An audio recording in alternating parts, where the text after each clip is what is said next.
सारा अपने अकाउंट में आता है। गुरुदेव को मुंबई चतुर्मास में एक बहन ने एक सवाल पूछा था।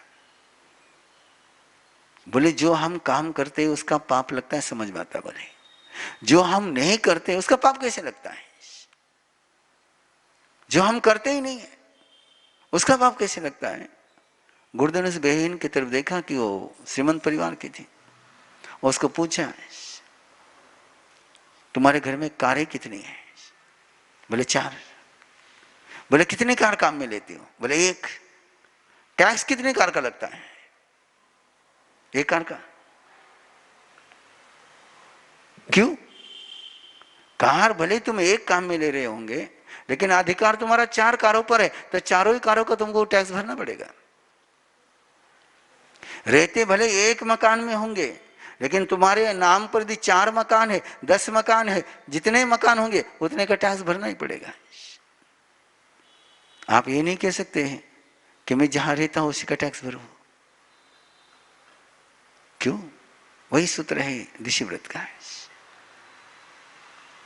तुम वहां कुछ नहीं कर रहे हैं लेकिन तुमने जन्म जन्मांतर में अनादि काल में ऐसी 14 राजलोक में एक भी जगह नहीं है, एक भी आकाश प्रदेश ऐसा नहीं है कि जहां हमने जन्म मरण नहीं किया हो। और जहां जहां हमने जन्म मरण किया है वहां वहां उस क्षेत्र के साथ हमने अपना रिलेशन पक्का किया हुआ है। जहां जन्मे कितनी जन्म भूमि अपनी, कितनी मरण भूमि है। अधो लोकांत से तो ऊर्ध्व लोकांत तक ऐसी एक भी आकाश प्रदेश नहीं है कि जहां मेरे जीव ने या आपके जीव ने असंख्यात बार, अनंत बार जन्म मरण न किया।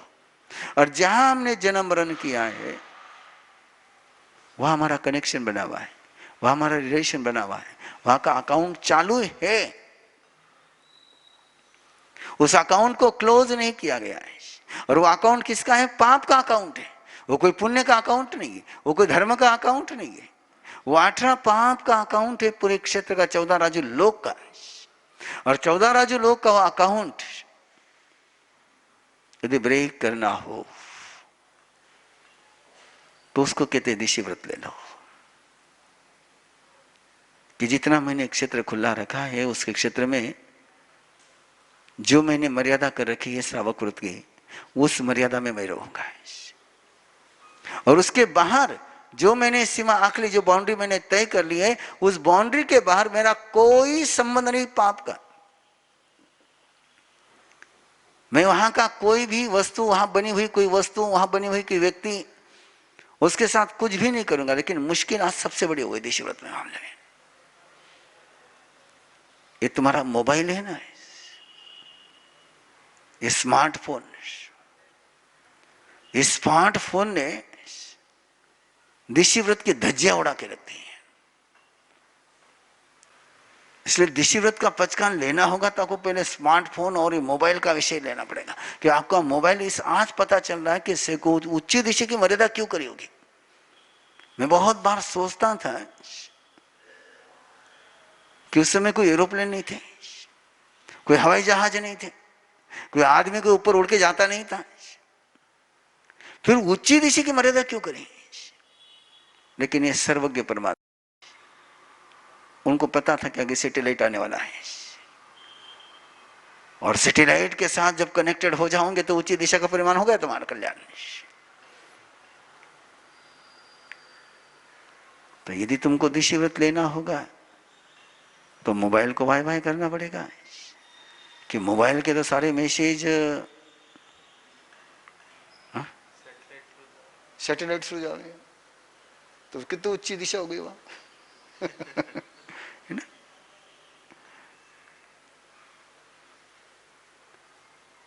बड़ा मुश्किल हो गया काम, बहुत मुश्किल मामला हो गया। और जैसे मोबाइल का विषय आ गया कि ऋषि व्रत के विषय में थोड़ा मन अपना कमजोर पड़ गया है ना। खाऊनो छोड़ सका, पीऊनो छोड़ सका, बोलनो छोड़ सका, मोबाइल है नहीं छोड़ सका। 4-5 साल पहले आपके पुणे में एक बार सर्वे पढ़ा था मैंने, तो कई लोगों ने लिखा था कि मिसेस को छोड़ सकता हूं लेकिन मोबाइल नहीं छोड़ सकता।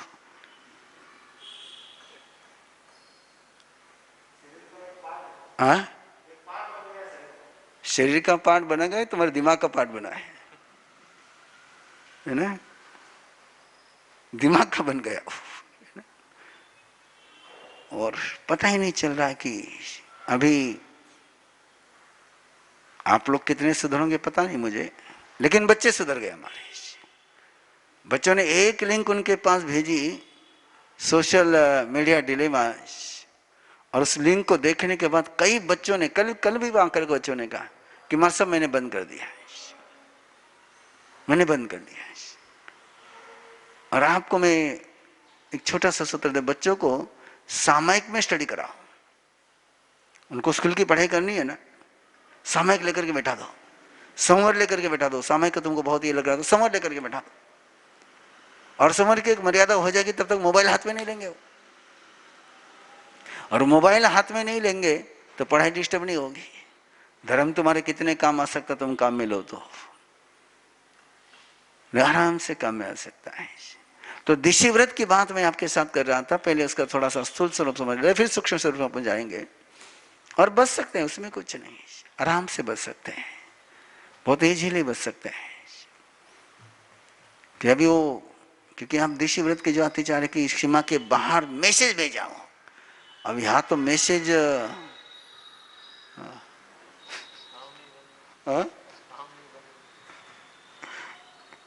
काम नहीं बनी लबर, और वो मैसेज कहां तक जाता है। इसलिए छठा दिशी व्रत, बाकी 5 अनुरोध के पचकान लेने आज आसान है, पर छठे दिशी व्रत के पचकान लेने आज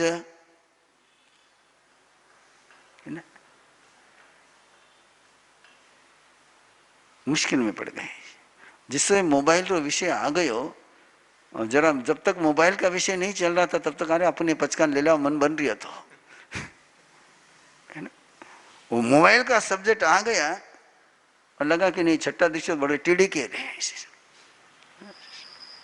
कहां कहां से उसमें आता है, कहां कहां से लोगों ने। और मैक्सिमम तो अब सारे तुम्हारे घर में ऑर्डर्स ऑनलाइन है ना, होटल भी ऑनलाइन है, शॉप भी ऑनलाइन है, स्टडी ऑनलाइन है, महाराज भी ऑनलाइन है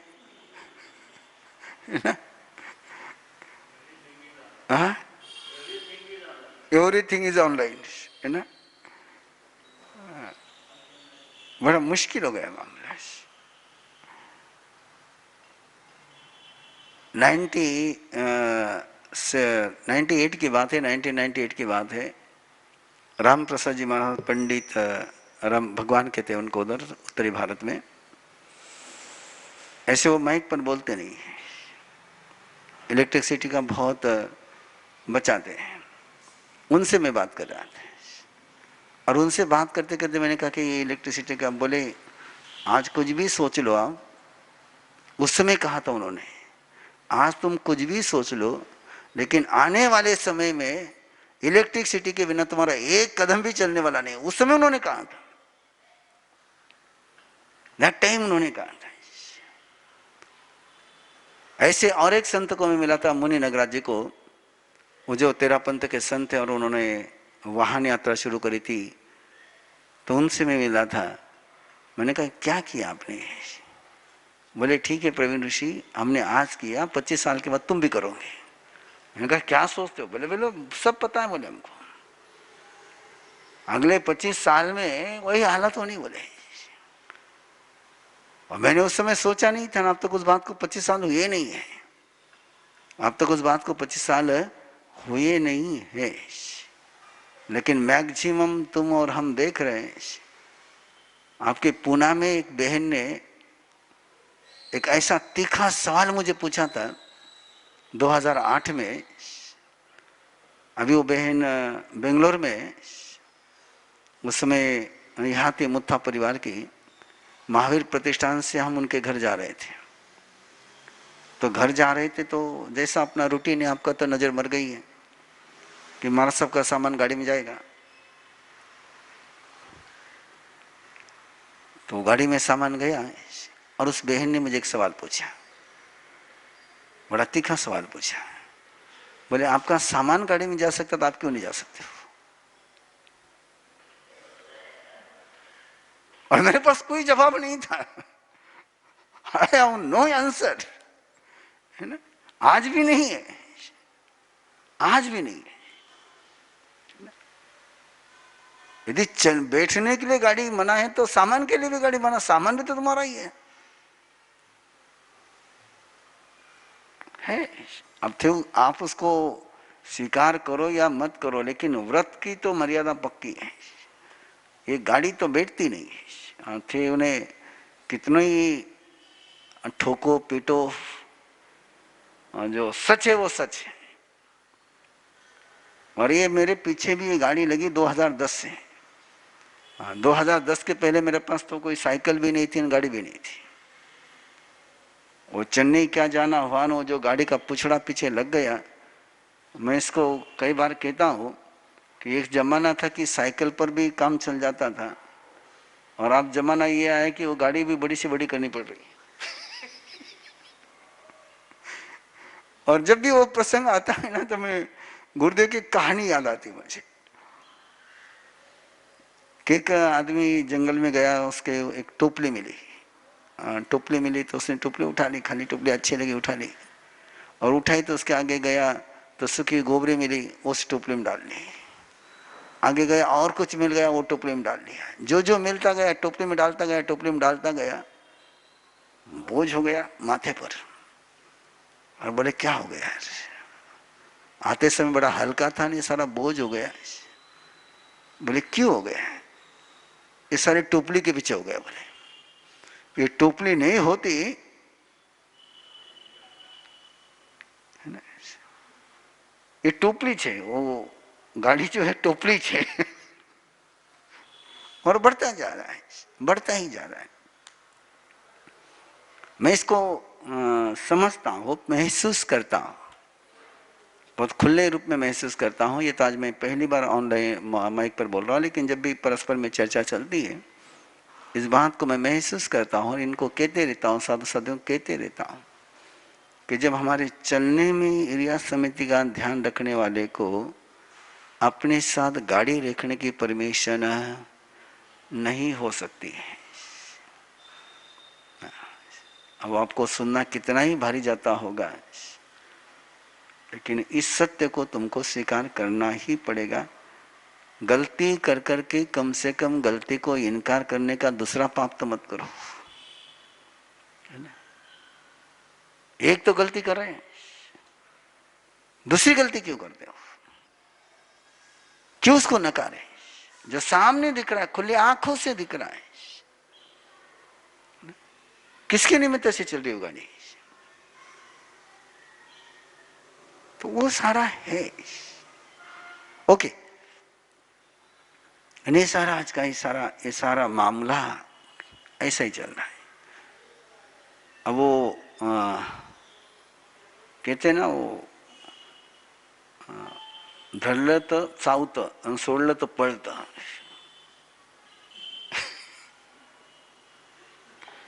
दूसरों की मुझे पता नहीं, मेरी हालत हो गई है। अभी सारे कार्यक्रम इतने बढ़ा के रखे हैं, छोड़ दो तो सारा छूट जाएगा, और पकड़ के रखा तो काटता है, मन को काटता है, मन को चुभता है। नहीं चुभता है, मैं कहता नहीं हूँ, इसलिए मैंने एक लिमिटेशन लगा ली, और पिछले साल मैंने डिक्लेयर भी कर दिया कि 2025 तक तुम्हारे सिस्टम में हो। मैं 2025 के बाद तुम्हारे सिस्टम में मैं नहीं रहूंगा, नहीं, ये बिल्कुल पक्का है। कई बार ये मुझे कहता भी, मां साहब बोलते क्यों बार बार?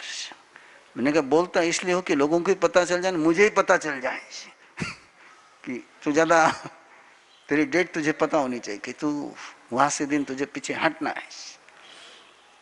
क्योंकि नहीं, जो है सो है, उसको इनकार करने से कोई फायदा नहीं है। तो दिशा व्रत की बात आपके साथ चल रही थी कि दिशा व्रत का एक सबसे बड़ा फायदा है, सबसे बड़ा लाभ है कि जहां मैं नहीं हूं वहां से मैं डिस्कनेक्ट हूं, जहां मैं नहीं जाता हूं वहां से मेरा पाप समाप्त है, और वहां का पाप समाप्त करना है। कितना पाप, कितना जाते हैं अपन, 14 राजू लोग, कहा जाएंगे हम? ना नारकी में जाएंगे ना ऊपर जाएंगे, तो वहां के लिए अपन सीमा कर लेते हैं, तो वहां का जो कुछ चल रहा है वहां की पूरी अनुमोदना से परे हो गए। वहां जो हिंसा हो रही है, वहां जो पाप हो रहा है, वहां जो झूठ बोला जा रहा है, वहां जो चोरी की जा रही है, उसका मैं साक्षीदार नहीं हूं। मैंने कह दिया कि मैं उसके साथ साक्षीदार नहीं हूं, मैंने उसके पचकान ले लिए, मैंने इसका साक्षीदार नहीं हूं। और साक्षीदार को जितना पाप लगता है वो बहुत ज्यादा लगता है कि मैं विटनेस नहीं हूं, मेरी अनुमोदना नहीं है, मैं वहां से अलग हट चुका, वहां मैं कोई पाप कराऊंगा नहीं, वहां मैं पाप करूंगा नहीं, ना मन से, ना वचन से, ना काया से। 3 करण 3 योग से उस क्षेत्र की सीमा के बाहर जब मैं पापों का त्याग करता हूं, कोई व्यक्ति त्याग करता है, इसलिए मैंने वाक्य दिया था आपको कि यदि आपने दिशा व्रत कर लिया, जितनी दिशा की सीमा रखी है उस क्षेत्र की सीमा में आप श्रावक हो, उन सीमा के बाहर आप संत हो, पंच महाव्रतधारी हो, 18 पापों का त्याग हो गया है। बस दिक्कत एक ही आज की, परेशानी क्यों लेके, ये मोबाइल, ये ऑनलाइन। आज की दिक्कत है दिशा व्रत में कोई, तो केवल मोबाइल की है। ये ऑनलाइन सारा बंद हो जाए तो दिशा व्रत बिल्कुल आसान हो जाए। और जब तक ये मोबाइल है तब तक फिर दिशा व्रत में तुमको गली रखनी पड़ेगी, और गली वो मतलब नहीं, उस गली का, उस गली का कोई मतलब नहीं, कहाँ का बना हुआ, कौन सा व्हाट्सएप, कौन सी मूवी, कहाँ का पिक्चर, कोई सारा तुम्हारे वो पूरी दुनिया मुट्ठी में है, पूरी दुनिया मुट्ठी में है कि पूरी दुनिया का पाप मुट्ठी में है, जरा सोचना।